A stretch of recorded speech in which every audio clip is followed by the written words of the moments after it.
तर शेतकऱ्यांच्या मदतीसाठीचं 355 कोटी रुपयांचं पॅकेज ई-केवायसी मुळे अडकून पडलं असून शेतकऱ्यांना यामुळे मदतीपासून वंचित राहावं लागतंय। या सर्व प्रकाराबाबत शेतकऱ्यांनी नाराजी व्यक्त केली असून सरकारने यामध्ये तोडगा काढण्याची मागणी शेतकऱ्यांनी केली आहे। याविषयी आढावा घेतलाय आमचे लोकशाही मराठीचे प्रतिनिधी अभय कुमार देशमुख यांनी। मदत शेतकऱ्यांपर्यंत पोहोचलेली नाही। याच विषयावरती बोलण्यासाठी आपल्यासोबत काही शेतकरी बांधव आहेत, त्यांच्याशी आपण चर्चा करूया। काय सांगाल, केवायसी जे आहे त्या प्रकरणामुळे शेतकऱ्यांना मदत मिळण्यास अडचण होते? नाही, केवायसी त्याने अगोदर खाते ज्यावेळी ओपन करतात त्यावेळी त्यांनी घेतलेले असते Aadhaar card, PAN card, mobile number वगैरे त्याने लिंक केलेला असतो। मग लिंक केल्यानंतर आता कशासाठी केवायसी किती म्हणतात?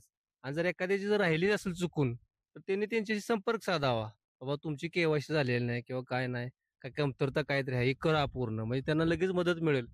किंवा सरकारनं बाबा ह्यात काहीतरी एक मधला मार्ग काहीतरी एखादा काढावा, अशी आमची इच्छा आहे सगळ्या सर्व शेतकऱ्यांची। जास्तीत जास्त बँकेने ज्यांची कोणाची केवायसी राहिली असेल त्यांनी त्या शेतकऱ्यांना फोन करून हे करून त्यांना खात्यावर पैसे लवकर जमा करावे। ज्यांचे राहिले त्यांची केवायसी करून घ्यावी आणि लोकांची अडवणूक करू नये।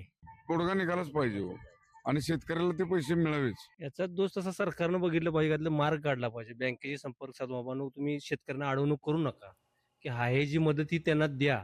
अभय कुमार देशमुख, लोकशाही मराठी, कराड। लोकशाही मराठी, ऐका, पहा, जागरूक रहा।